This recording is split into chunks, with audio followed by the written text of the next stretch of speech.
become a dreamer. Does anybody feel that way? That I am the same waker who is a dreamer.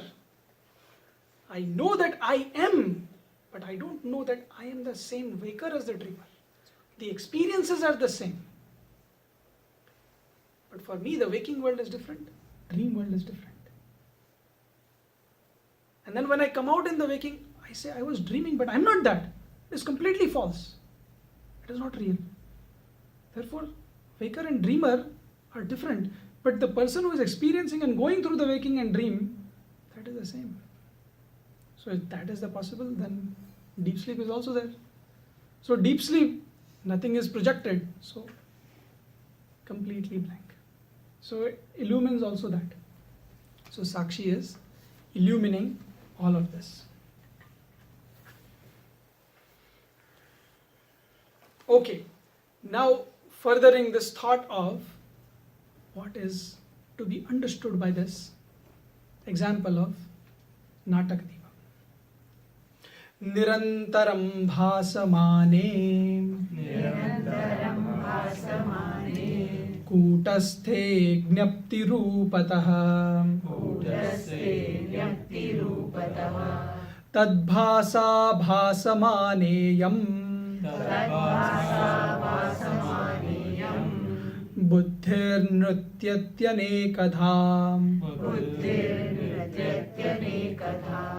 nirantaram bhasamane kutasthe gnapti rupatah tadbhasa bhasamaneyam buddhirnrityatyane. So here it is. Kutasthe bhasamane. Kutasthe, that Sakshi which does not change ever at any time, at any point, doesn't matter what happens around it. Bhasamane.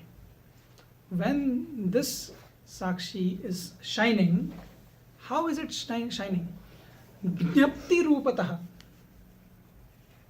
As the nature of consciousness.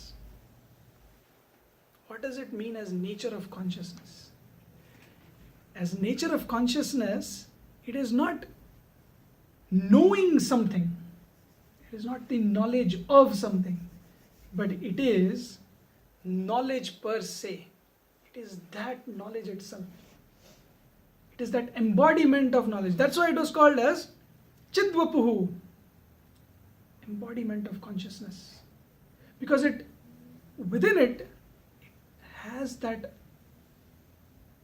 capability to make everything shine, to make everything sentient, to make everything have the ability to know. Therefore, this Sakshi is called Gnapti Rupatah, meaning it lends that ability to know also to that mind. It says here, know whatever you want to know. So when this Sakshi shines as a knowledge or as a form of knowledge, and how? Nirantaram, all the time, eternally. Then what happens? Tadbhasa. Tadbhasa, when this Sakshi is shining, iyam buddhihi bhasamana. This buddhi, this intellect, or what it is saying is the reflection that is happening, which is driving all the activity for this jiva, which is making this jiva function. All of that is illumined by this Sakshi. The Sakshi is making possible this illumination. And then what happens? This dhiya, this buddhi, dhrutyati, it dances. Anekadha. It dances in many ways.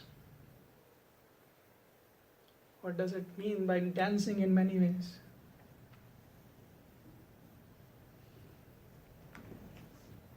next weekend we should go to some warmer place. Or let's plan a trip this time to some exotic vacation. Or you guys already have a plan. Multiple. Or let's do something different. We've been doing the same boring thing. Let us do something different. It will be an adventure for all of us. Or a perspective given to children. Anyway, different ways people dance. Why should I project? You all know what different way the mind and the intellect dances. But the idea you get it is that the intellect taking recourse to this Sakshi. Why it takes recourse to the Sakshi? Because it is Gnapti Rupata. It is of the embodiment of knowledge. So it takes recourse, the Buddhi takes recourse to this. And as it takes recourse to it, it starts dancing. It starts creating desire. That is what it means. That now I have a desire to do this. Oh, I enjoyed that. Let's continue with that. So in this way, Buddhi comes up with different way to dance. Okay. Another parallel then is compared to the life. So what is that?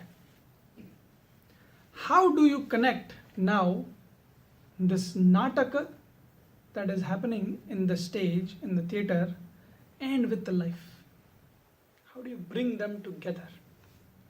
So here is the next shloka.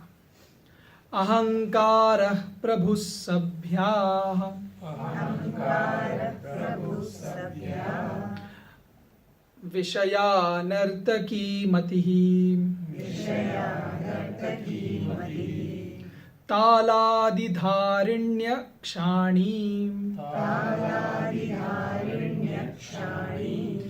Deepasakshyavabhasakah. Deepasakshyavabhasakah.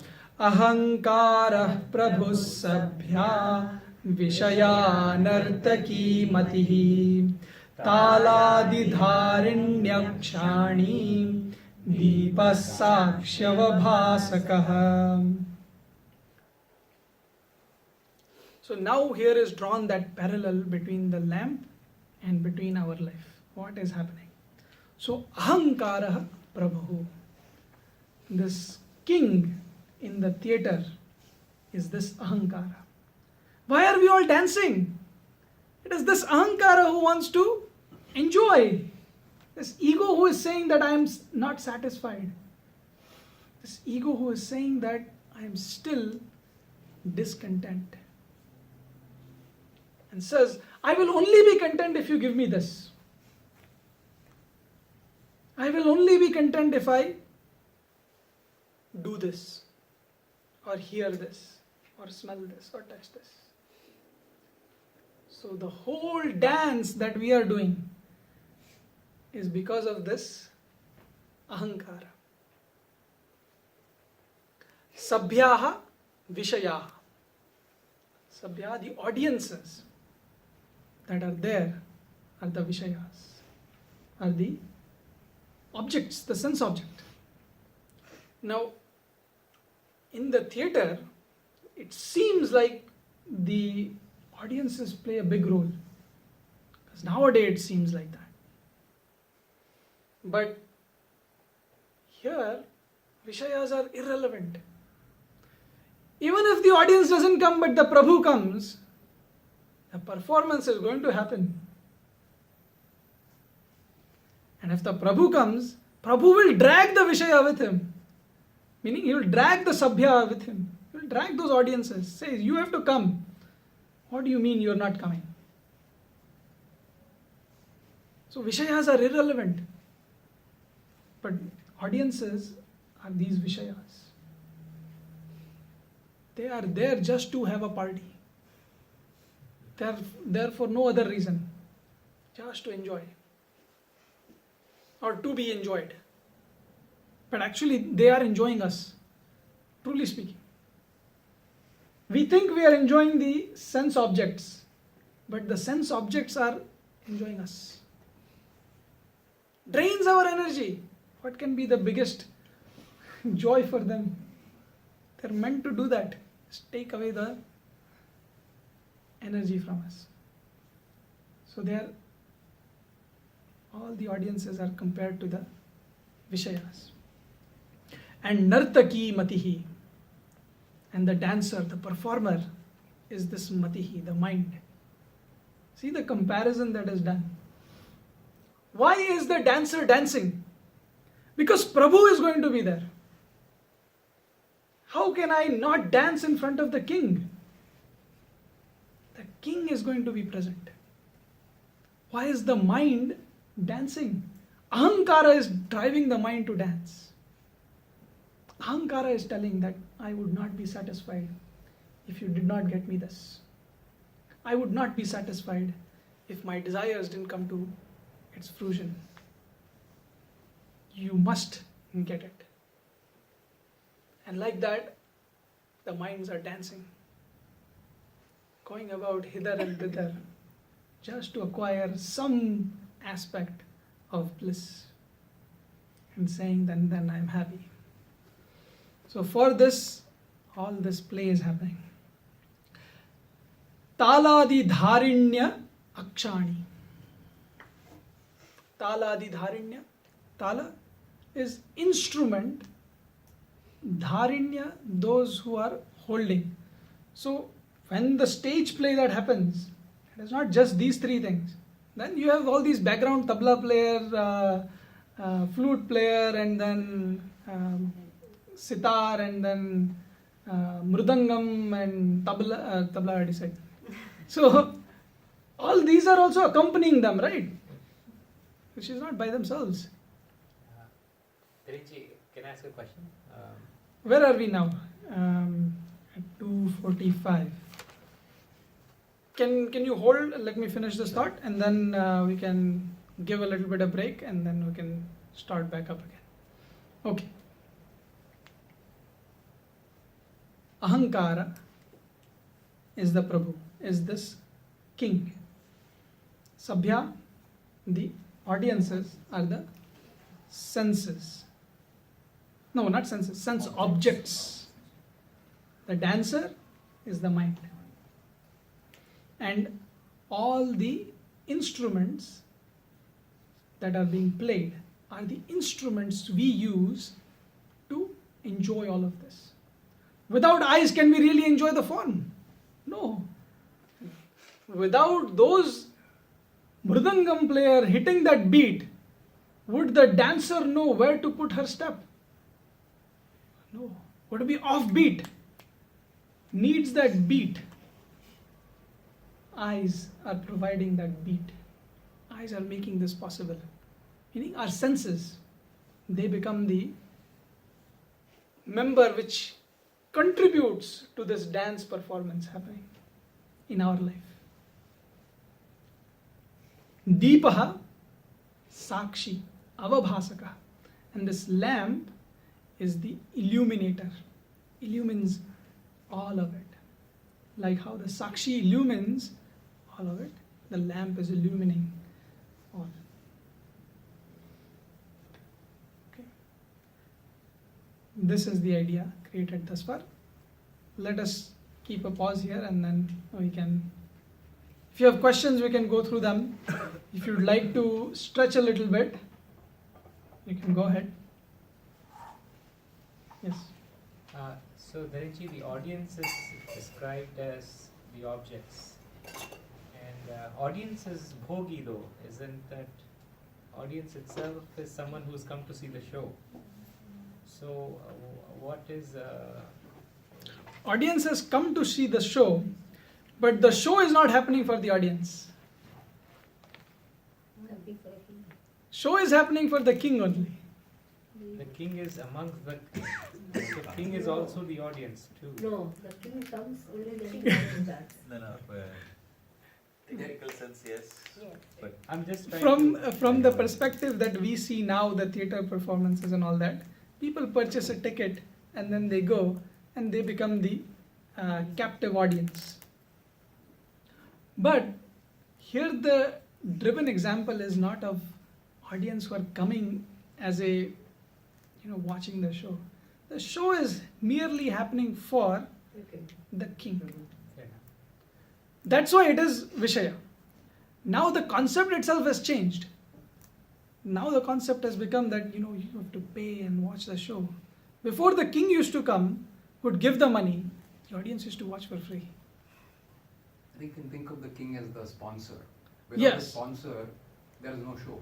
Exactly. The host or the chief, there's no show. Not the political stages Trump. that Even if they come or not come, I think the show will happen. no, I mean, in India, like till the political had come of that party, they will not start it. Lamp is the main. Anyway, Like that we get Shilpaji, they were not.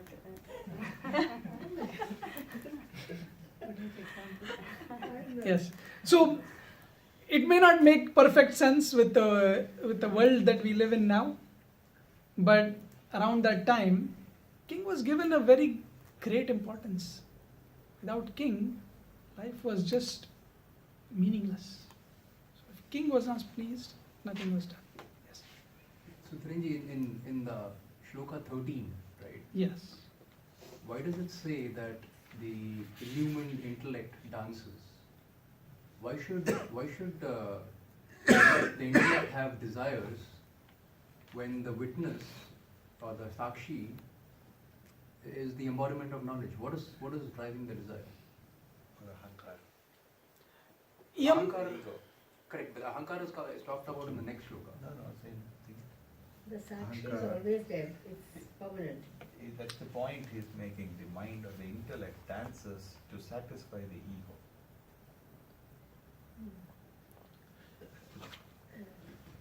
Iyam buddhi nrutyati, that buddhi which is dancing, it dances how? When it says aham ikshe. So as it says ikshe, the buddhi changed to I want to see, I'm the seer. As it changed to jigrami, again it danced. As it like that is the dance happening. So it's changing basically. Exactly. Each time it associates, the intellect associates with, intellect is not the right word to use here. Yeah. Because if I use intellect, then you will take it to Tattvabodh and then you will start thinking it Yes, differently. that's what I was thinking. So therefore, definition here of buddhi is not the intellect. Here buddhi is talking about as that dancing nature of the thought, which is going from I am seeing, Thoughts keep changing. no, not seeing, being seer to hearer to listener to speaker to, and numerous things that it can become. That is what the dance of the buddhi is. It's manas in this case, Mati, yeah. With not, mind. not really intellect, right, Dhirenji? Is that where the confusion is coming from? Because even I'm confused about this, because it says illumined intellect dances. And I'm like, it's A way illumined to- intellect. Yes, and a way to understand from what Swami Vidyaranyaji is saying is, you can call this as the karta vritti, not karta, kriya vritti. Kartaram cha kriyam tadvat. Right? Vyavritta vishayanapi. So kartaram there is ahankara. Kriyam is this buddhi. This is the dance of the buddhi. So kriyam is this motion that is happening, and as the motion is happening, it is doing what? It is illumining the inner ahankara also. And as it illumines, not illumines, but it objectifies the ahankara as seer, hearer, listener, smeller, toucher, feeler, taster, all of that. In the context of ego and ahankara and mati, here it seems to say that to satisfy the ego, the mind dances. Yes. So ego has a higher controlling power over mind, but doesn't mind also kind of control the ego? I mean, not in this context, but just overall speaking, is mind more powerful than ego? Ego is more powerful than mind. What controls what? If you understand the idea that Swami Vidyaranyaji is saying is, here the ego is not called as, the mati is not considered as a decision-making embodiment, entity. It's just taking orders. And where the orders are coming from is the ahankara. And So if you try to go into more specificity, you cannot relate with what the thoughts are coming about. and it's also happening at the same time. Is that correct to say? Yes, it is all happening. So The only thing is that the spurana, the illumination is happening at the same time, but the objectification happens first internal, then external. I objectify whenever a thought comes. First, the objectification of I is there, then the objectification of the world is there. Simple enough, like when you wake up in the morning. First, you think the world is there, or first, you think you are there? Together, right? No. First, I think I am there. Yeah. Then I think the world is there. Alhamdulillah. When you wake up out of the bed, do you know the both together, or do you say, okay, I am this, and then this is there? Maybe test it. I have See tomorrow. test where you see would have yourself. thought that you first and then It's what not just the you're thought, I think it's the awareness. together. That what That awareness is what we are telling us is that is the first experience of I coming out. Then comes out that yes, there is a world recognized. But It happens so fast that it seems like it is simultaneous, but it is not. It is a krama. It is the I mean, on a different, I wouldn't say on a light different way, like, suppose you have a really bad dream.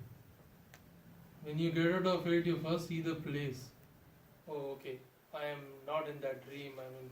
Because you're confused what state you are right now. Many times. it happens. even if that happens, still the thought that you have is what? Where am I? yes, or I am here. It's not a dream. So the Exactly. first thing is When you have that confused state, I didn't know I am here. So it doesn't happen that here is first. It is that I am, and then comes here. Where am I? Yeah. or even that I'm not in a dream. The I comes Yes. first. Before But it's a very small it's thought. very It's subtle. Yes. So Um, as we progress, it very clearly states that it is all very confusing. This book no, it is not confusing. No. Oh, It's a the statement okay, the here. the There's a explanation. statement here saying Okay, that okay. if you think this, it is like that You're reading the commentary. Also, yes, and I Yes. felt that they say you have to have a willing suspension of disbelief to believe, to be in that space when they are talking, instead of like Tattva Bodha and other things not confusing. Be in that state to understand what they are saying, Oh yeah. not, yeah. Very subtle. not compare with anything else what we have learned. We have this analysis thinking that I should compare what I'm Yeah, studying that's here very- and here. That's very You come to understand the idea presented from this context, and if you can appreciate this, other thoughts, they will align, they will sync up automatically, because you're trying to catch the point that the author is trying to make by seeing the author's viewpoint. But then if I am hung up on this idea that what does ahankar really mean, if I were to break it down into mana, buddhi, chitta, ahankara, is it just that ahankara, or is it ahankara plus chitta? Because chitta also has to be there with ahankara, because ahankara cannot perform without chitta. Because where does it get the fuel to say I? Like that, if you start doing, then you will not grasp the idea that the author is trying to get at. So therefore, first just grasp the understanding, and as you are becoming more familiar with the idea, you'll get the idea that okay, they're not different. The thoughts are not different. Just the way that they have been grouped, Presented, yeah. the way they have been grouped together is a little different. Become becomes a little confusing actually. Conscious. I mean, as you read that chapter, I was feeling pretty confused, but then in the end they explained that It is clearly confusing. So one so question. we have to have Yes. willing suspension. So the lamp metaphor, right? I think, or even the witness metaphor. Is it?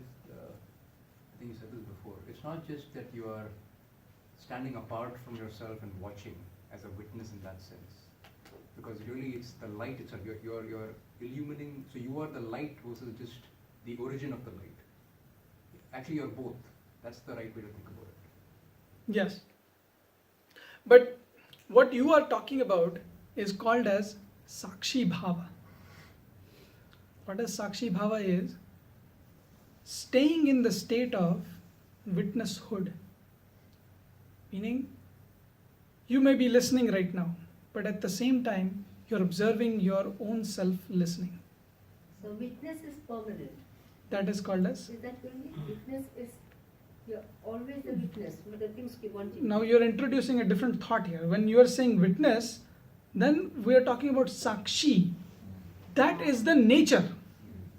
When I say witnessing, you're talking about verb, doing the kriya. That is a thought of a mind. That is what is called as Sakshi Bhava. When I'm using that ability of the intellect to simply witness. What we are doing actually is we are witnessing what we are doing ourselves. If you're doing that, yes, then you're witnessing. Yes. And that is called as practicing Sakshi Bhava. Normally, this is a practice as a sadhana given because when you witness yourself doing something, you'll catch yourself making a mistake. And when you catch yourself making a mistake, you'll say, okay, wait, I should not go forward. And this is the practice. So it is one mind telling another mind. But that is not the same as Sakshi. Sakshi is the Paramatma, Chitvapuhu, the embodiment of consciousness. Gnapti Rupaha. That Sakshi is different because that is talking about the nature. Okay. Yes. Alright, let's do this. We will take about 10-minute break, stretch, but as you stretch, you will not discuss any of this with anybody.